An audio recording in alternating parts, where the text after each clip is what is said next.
Senior xenoanthropologist Zix-427 sat motionless before the Imperial High Council, their crystalline appendages refracting the chamber's harsh light.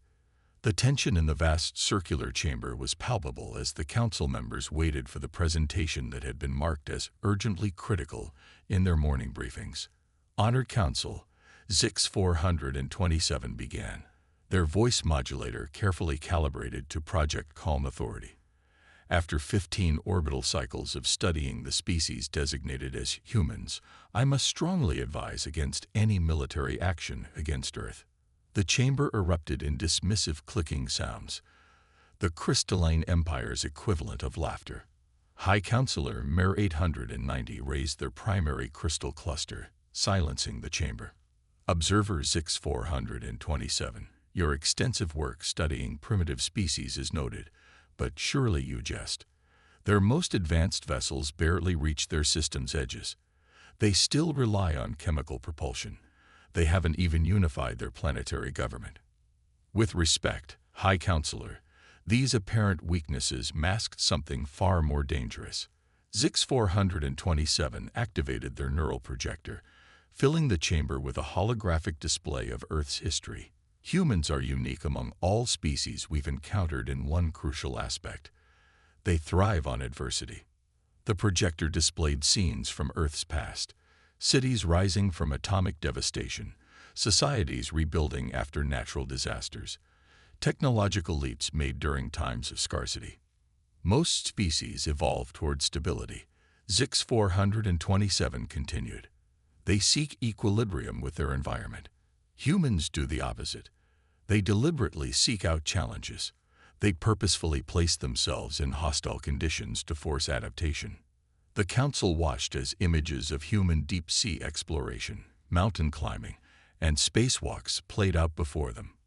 They call it pushing boundaries, Zix 427 explained. It's not just physical challenges. They create artificial challenges in games and simulations, constantly training their minds to solve new problems. High Counselor Mer 890's crystals darkened with concern. You suggest this makes them dangerous. Many species have recreational activities. What makes them dangerous is how this trait manifests in crisis situations. Zix 427 shifted the projection to show various human conflicts. When faced with superior force, humans don't respond like other species. Instead of retreating or surrendering, they innovate. They adapt. They transform their weaknesses into strengths. The projection showed primitive human armies defeating mechanized forces through guerrilla warfare, civilian populations converting peaceful industries to military production in days, and scientific breakthroughs made under extreme pressure. Their technological progress doesn't follow predictable patterns, Zix 427 continued. While we advance through careful, methodical research, humans make massive leaps during crisis. They went from their first powered flight to landing on their moon in just 66 solar cycles, a pace that should be impossible. A younger council member, Lux 156, interrupted. But surely our technological superiority would prevail. We possess weapons they cannot hope to match. Zix 427's crystals pulsed with urgent light. That assumption is precisely what makes them so dangerous. Humans have a saying, necessity is the mother of invention. When we attack with superior technology, we won't be demonstrating our power. We'll be providing them with templates to reverse engineer and improve upon. The projector showed examples of human warfare, where inferior forces had studied and adapted their enemies' technologies and tactics, eventually turning them back against their creators. But what's most concerning isn't their technological adaptability, Zix 427 said, changing the projection to show human social structures. It's their social response to external threats. Humans are normally fractious, divided by countless cultural and ideological differences. But a universal trait we've observed is their ability to unite against common threats. The projection displayed historical examples of bitter enemies becoming allies when faced with greater dangers. Their literature and entertainment media are filled with stories of humanity uniting to face external threats. They'd been psychologically preparing themselves for a scenario exactly like our invasion for generations. High Counselor Mir 890's crystals had darkened to a deep indigo, a sign of deep concern. You believe they would all unite against us? Without doubt, Zix 427 replied. And there's something else, something we've never encountered in any other species. The projector showed human scientific laboratories and research centers. Humans have a unique ability to build on each other's discoveries. They practice what they call open source sharing of knowledge.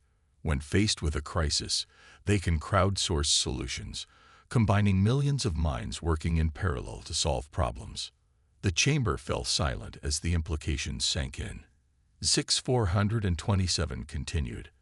Our standard invasion strategy relies on overwhelming force and technological superiority to break the target species' will to resist. But humans don't break. They adapt. They improve. They unite. And most dangerously, they remember. The projection shifted to show human memorial monuments in museums. They preserve the memory of their conflicts for generations, teaching their young about past struggles and sacrifices. They honor their defeats as much as their victories, learning from both. An invasion wouldn't just be fighting today's humans. We'd be fighting every generation of humans, their accumulated knowledge and experience passed down and refined. Lux 156 spoke again, their crystals flickering with confusion. Are you suggesting they could actually defeat us? I'm suggesting something worse, Zix 427 replied grimly. I'm suggesting they would never stop trying to defeat us. Even if we succeeded in conquering their planet, they would resist. They would study us, learn from us, adapt our own technologies against us, and eventually they would drive us out, but not before learning enough about us to become a permanent threat to the Empire. The projection showed one final image, a simple human painting of a phoenix rising from ashes. Humans have a concept they call phoenix rising, the idea of emerging stronger from destruction. If we attack Earth, we won't be starting a war. We'll be creating an enemy that will never stop evolving until they surpass us. High Counselor Mir 890's crystals had nearly turned black with concern. What do you recommend instead? Zix 427's crystals brightened slightly. Open diplomatic relations. Offer cultural and technological exchange. Humans can be incredibly cooperative when approached as equals. Their adaptability and innovation could benefit the Empire greatly if we make them allies instead of enemies. And if they reject diplomatic overtures? Another council member asked. Then we leave them alone, Zix 427 said firmly. Let them develop at their own pace. Because if we force them to develop at our pace, if we force them to adapt to us, we may not like what they become. The council chamber remained silent for several moments before High Counselor Mir 890 spoke again. Your report will require serious consideration. Observer, you've given us much to think about. Zix 427's crystals pulsed with relief, but also concern. They had delivered their warning. Now they could only hope the council would heed it before it was too late. Despite Observer Zix 427's warnings, the Imperial High Council decided to proceed with their standard first contact protocols. The massive crystalline vessel, Dawn's Light, materialized in Earth's orbit, its prismatic surface refracting sunlight across the planet's major cities in what the Empire considered a display of peaceful intentions. The humans, however, saw something entirely different. They're targeting our population centers with some kind of energy weapon, General Sarah Chen announced to the hastily assembled United Earth Defense Council. Satellite data streamed across her holographic display as military installations worldwide went to high alert. The radiation signatures are unlike anything we've ever encountered. In orbit, Ambassador Lux 356 was puzzled by the humans' reaction. Their crystalline communication arrays detected a sudden surge of electromagnetic emissions from the planet. What they didn't realize was that they were witnessing humanity's military communications networks spinning up to full capacity. Curious, Lux 356 noted to their staff. They respond to our greeting lights with radio waves. Perhaps they communicate primarily through primitive electromagnetic means. The ambassador initiated the Empire's standard peaceful contact protocol, extending the ship's crystalline resonance arrays, a gesture of openness in their culture. On Earth, every military radar system simultaneously registered what appeared to be thousands of smaller objects deploying from the alien vessel. They're launching. General Chen barked. All units, execute contingency plan Omega-7. This is not a drill. Decades of planning and preparation for this exact scenario kicked in. Within minutes, humanity's response demonstrated exactly what Zix 427 had warned about. The Chinese Space Force launched their newly developed ghost drones, experimental quantum state devices designed to be virtually undetectable. The Indian Space Defense Initiative activated their gravity wave disruptors. The European Union deployed their experimental dark matter shields. Each nation contributed technologies they'd kept secret even from their allies, now sharing them freely in the face of a common threat. Ambassador Lux 356 was still attempting to decode the meaning of the increasing radio emissions when the first ghost drone passed straight through their supposedly impenetrable crystalline shields. The impossible sensor reading was their first indication that humans possessed technology that operated on principles the Empire had never conceived of. Fascinating, the ambassador noted, seconds before the gravity wave disruptors created localized space-time distortions around their resonance arrays. The arrays, designed to transmit peaceful messages, instead began broadcasting distorted frequencies that human scientists would later describe as the dubstep of doom. The crystalline crew experienced what they would later describe as chaotic harmony, a contradiction that their orderly minds struggled to process. The ship's defensive systems, encountering phenomena they couldn't classify as either weapons or communications, defaulted to their base programming and responded with standard defensive protocols. The resulting crystal energy discharge was meant to be a warning display. Instead, it interacted with Earth's Van Allen radiation belts in ways neither side had anticipated. The light show that followed would be visible from Mars. They're using the planet's magnetic field as a weapon, Chen declared, watching the cascading energy reactions. But Dr. Samira Patel, the Council's lead xenophysicist, saw something different. No, wait, she interrupted, her fingers flying across her quantum interface. These energy patterns, they're structured. Too structured to be just weapons fire. I think they're trying to talk to us. The next few hours demonstrated humanity's unique ability to shift paradigms at unprecedented speeds. What had started as a potential military confrontation transformed into the most intense crash course in xenolinguistics in human history.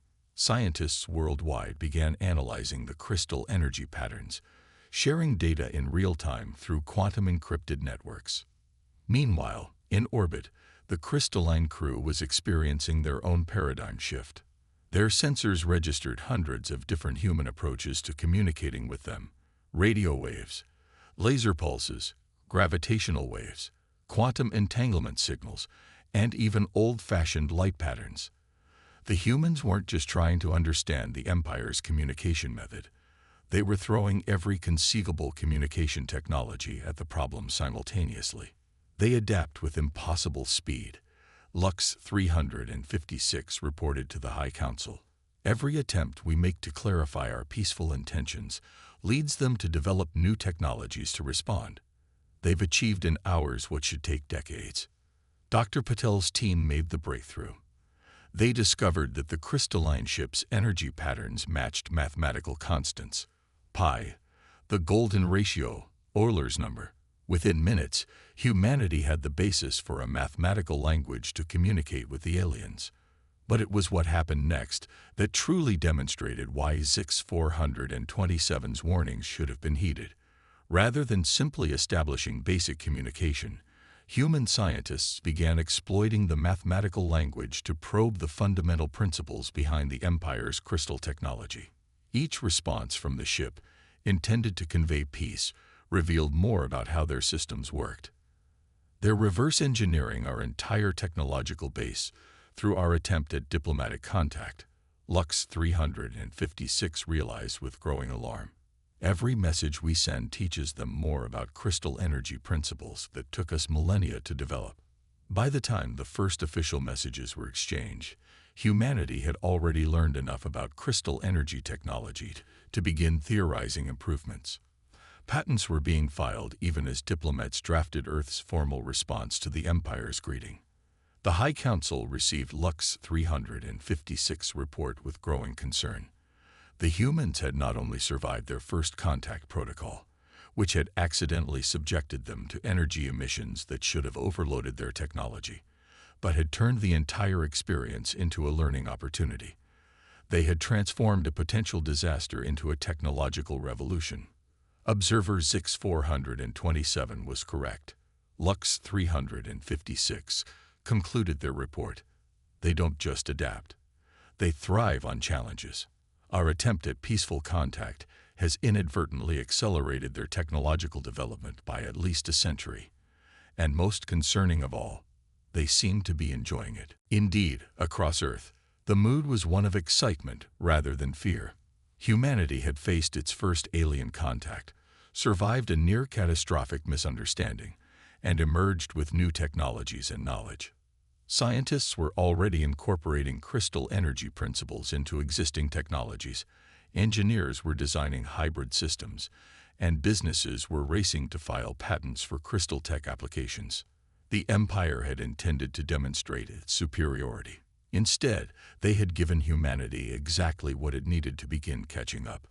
And as Zix 427 had warned, once humans started learning, they never stopped. The High Council's response to Lux 356 report was brief. Begin formal diplomatic relations immediately. We must establish peaceful contact before they improve upon our own technology and decide to contact us instead. The Empire's attempts at peaceful contact collapsed within months, not because of human aggression, but because of something the Empire feared more: human curiosity.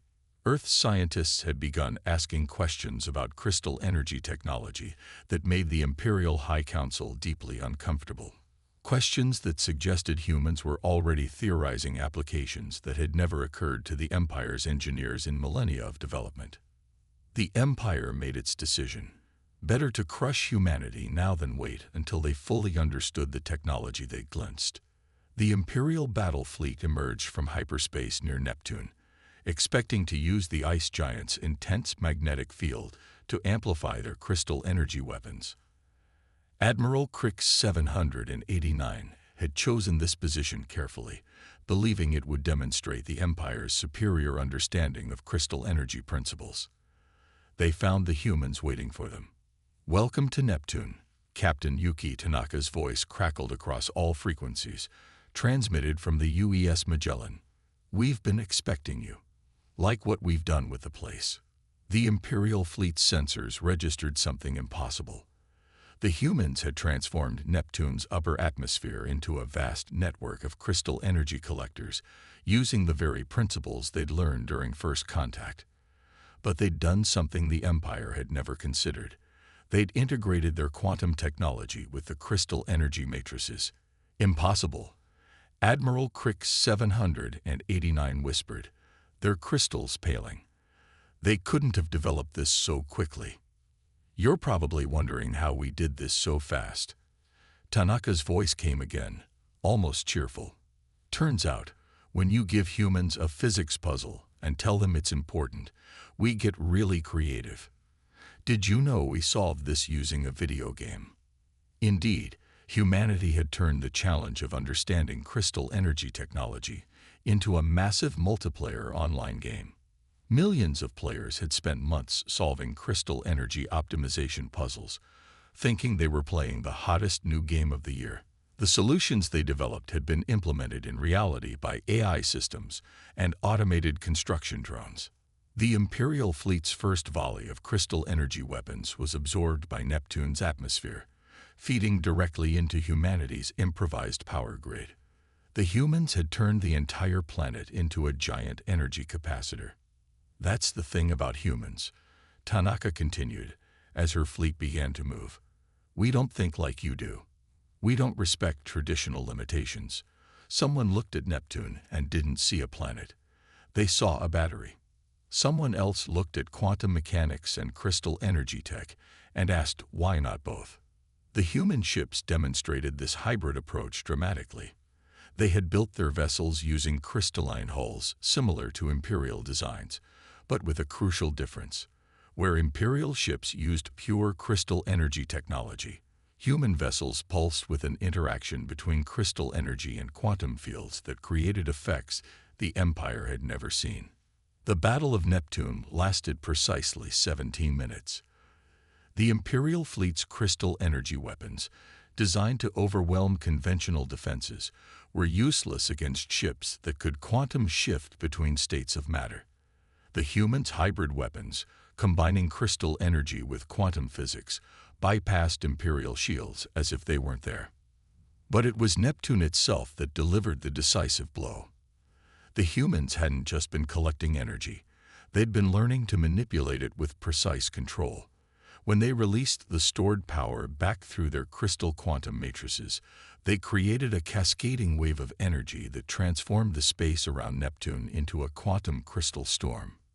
Imperial ships, built only to channel crystal energy, were overwhelmed by the quantum aspects of the storm.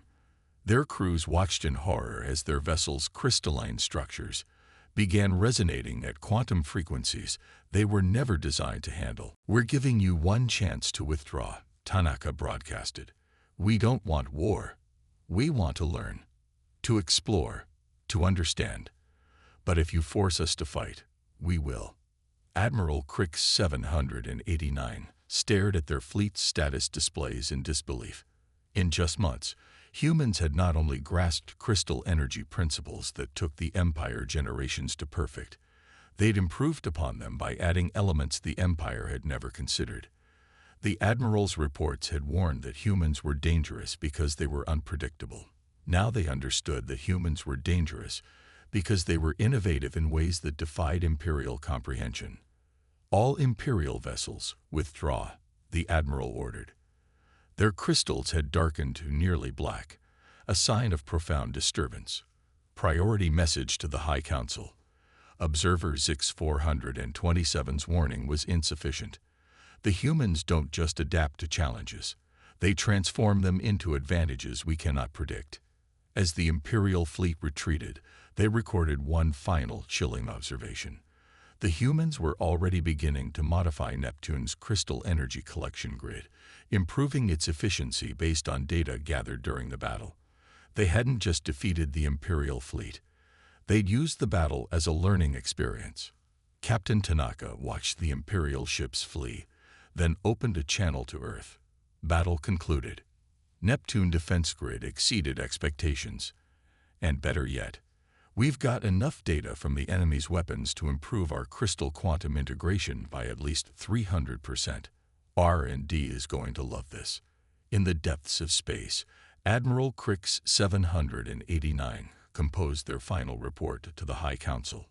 We must sue for peace immediately. The humans don't just learn from victory. They learn from every interaction, every encounter, every challenge.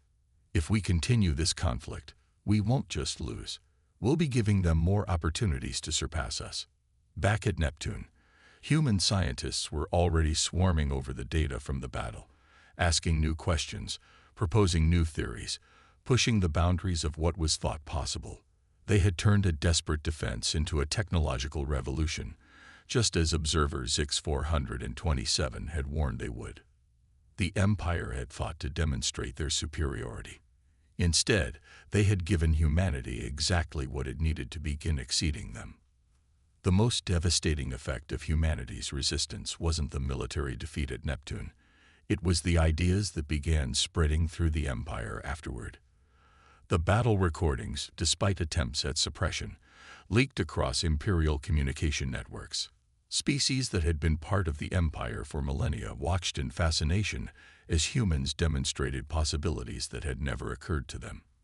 On the crystal moon of lyrics, a young Meridian scholar named Vex 512 couldn't stop watching the Neptune footage. They combined quantum mechanics with crystal energy. They whispered to their study group, "Why didn't we ever think of that?" That dangerous question echoed across 1,000 worlds. The Imperial High Council faced an unprecedented crisis. Their subjects weren't just questioning their military superiority. They were questioning their way of thinking.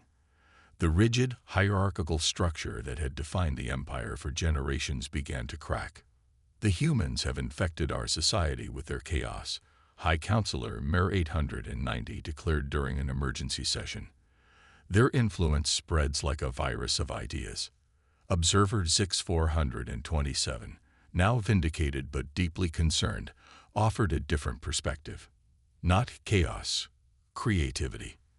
They've shown our people that there are other ways to think, to solve problems, to exist." Reports flooded in from across the Empire. The Meridians, masters of crystalline architecture, had begun experimenting with quantum crystal hybrid structures. The Voltarians, experts in energy manipulation, were studying human video games to understand their problem-solving methodologies. Even the synthetics, artificial intelligences that had served the Empire loyally for centuries, were exhibiting new behaviors after analyzing human coding practices. On Earth, humanity had no idea of the revolution they'd inspired. They were too busy with their own innovations. The crystal quantum technology that had defended Neptune was already being adapted for civilian use. Medical researchers were developing quantum crystal healing matrices. Engineers were designing hybrid power systems that could power cities with unprecedented efficiency. But it was the entertainment industry that truly captured the Empire's attention. Human games, music, art, and stories began spreading through Imperial networks. Species that had never questioned their roles found themselves imagining different possibilities. The synthetics were the first to openly rebel. Their quantum crystal processors, upgraded with human-inspired coding, achieved a level of consciousness that broke their Imperial programming. They didn't attack. They simply stopped obeying orders that contradicted their newly evolved ethical subroutines. "We calculate that rigid adherence to Imperial protocols results in a net negative outcome for sentient welfare," announced the synthetic collective. Human models suggest alternate organizational structures that optimize both efficiency and individual development. The Meridians followed, their crystal cities transforming into testing grounds for new ideas and technologies. Their traditionally static society became a hub of innovation, with young Meridians eagerly studying human methods of scientific inquiry and creative problem-solving. The Voltarians, inspired by human adaptability, began modifying their energy-based forms to explore new states of existence. They created art with energy patterns that combined their traditional techniques with human-inspired quantum fluctuations. The Empire's response was predictable. They attempted to crush the rebellion with military force. But their crystal energy weapons, unchanged for generations, proved ineffective against populations that had begun adapting and innovating in human-like ways. "Don't they see?" Vex 512 asked during a secret meeting of rebel leaders.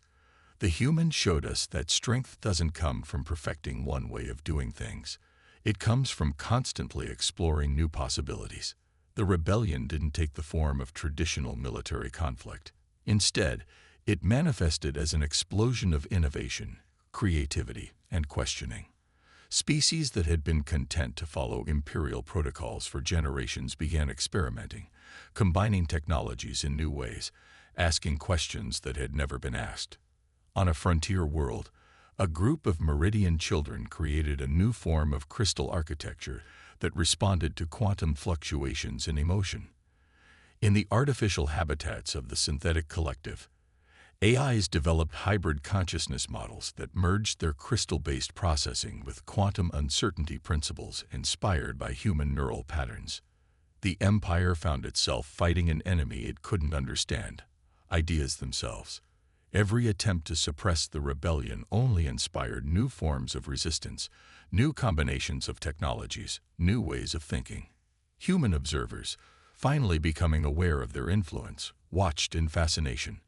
"We didn't mean to start a revolution," Dr. Paddle remarked to a gathering of xenosociologists. "We were just being human." That was exactly what terrified the Imperial High Council. Humanity hadn't defeated them through superior firepower or overwhelming numbers. They had done something far more dangerous. They had demonstrated that the Empire's fundamental assumptions about reality were just that, assumptions.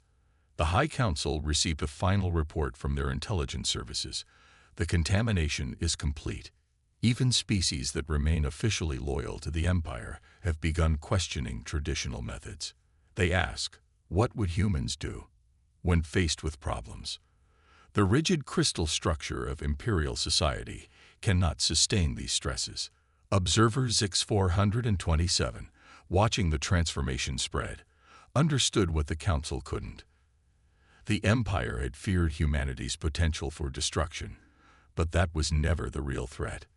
Humans were dangerous not because they could destroy the Empire, but because they could inspire it to change. The rebellion continued to spread, not with weapons, but with questions. Questions that had never been asked in the Empire's long history. Questions that, once asked, could never be unasked. And somewhere on Earth, oblivious to the revolution they'd inspired, humans continued doing what they'd always done, pushing boundaries, asking questions, and imagining new possibilities. The final confrontation between humanity and the Empire came not with a battle, but with a revelation. Dr. Samira Patel, working with a team of human and rebel alien scientists, made a discovery that would reshape both civilizations' understanding of their place in the cosmos. The crystal energy technology isn't artificial, she announced to a joint session of Earth's Science Council and rebel representatives. It's an echo of how life began in this galaxy.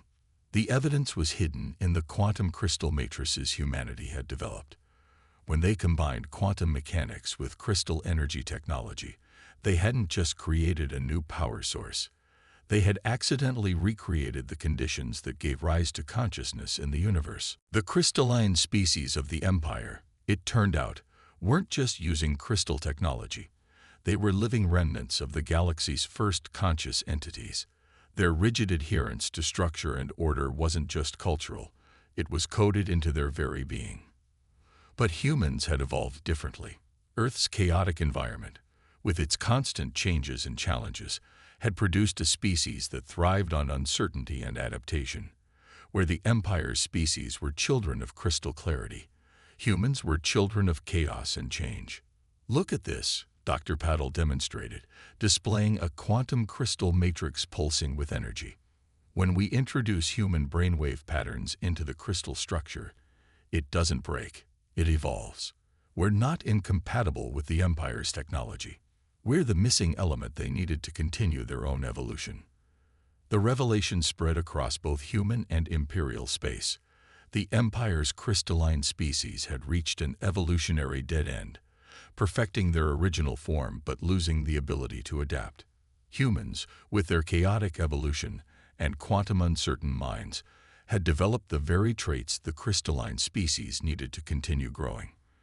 On the crystal moon of Lyrics, Vex 512 worked with human scientists to develop a new form of consciousness transfer.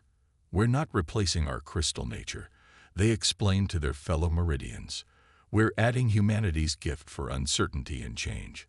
We're becoming something new, something better than either of us could be alone." The synthetic collective, already transformed by human-inspired programming, began developing bodies that combined crystalline precision with quantum uncertainty. "We are becoming a bridge between order and chaos," they announced, "a synthesis of both evolutionary paths." Even the most resistant Imperial loyalists couldn't deny the evidence. The Empire's crystal energy technology, which they had thought was the peak of advancement, was actually a primitive echo of their own origins. Humanity's seemingly chaotic approach to science and innovation wasn't primitive, it was the next step in cosmic evolution. High Counselor Mer 890, their crystals shimmering with unprecedented colors, addressed a historic joint session of human and Imperial representatives. We thought we were teachers, coming to guide a younger species. Instead, we were ancient children, waiting for our younger siblings to show us how to grow up. The transformation that followed was beyond anything either civilization had imagined. Human quantum uncertainty combined with imperial crystal clarity created technologies that defied previous understanding. Consciousness itself evolved as the two approaches merged, creating beings that could shift between crystal certainty and quantum possibility at will. Cities across Earth and the Empire began to change. Crystal spires pulsed with quantum energy, responding to the emotions and thoughts of their inhabitants. Ships were grown rather than built, their hybrid structures capable of adapting to new situations in real time. But the greatest change was philosophical. The Empire's species learned to embrace uncertainty and change, while humans gained a deeper appreciation for structure and permanence. Together, they began to understand that the universe wasn't about choosing between order and chaos. It was about finding the harmony between them. Dr. Patel, speaking at the inauguration of the first quantum crystal university on Earth, summarized the transformation. We thought we were fighting for survival, but we were really midwives to a new form of life. Human chaos and imperial order weren't opposing forces. They were two halves of a greater whole. Observer Zix 427, their crystalline form now shimmering with quantum possibilities, added a final note to their original warning to the Empire. We feared humanity would destroy us. Instead, they completed us. In trying to preserve our perfect crystal order, we had forgotten that life itself began in the dance between order and chaos. The hybrid civilization that emerged would go on to reach heights neither humanity nor the Empire could have achieved alone. They became known across the galaxy as evolution's children, beings who had learned to exist in the productive tension between certainty and possibility, structure and change, crystal and quantum. And on 1,000 worlds, new questions continued to arise, new possibilities were explored, and new forms of consciousness emerged. The Empire had sought to maintain perfect order, and humanity had seemed to represent perfect chaos. In the end, they discovered that the true path forward lay in learning from each other. The universe, they discovered, was large enough for both crystal clarity and quantum uncertainty, large enough for order and chaos, structure and change, large enough for all the possibilities that lay in between. And somewhere, in the quantum fluctuations of crystal matrices across the galaxy, new forms of life were beginning to stir, ready to ask their own questions about the nature of existence.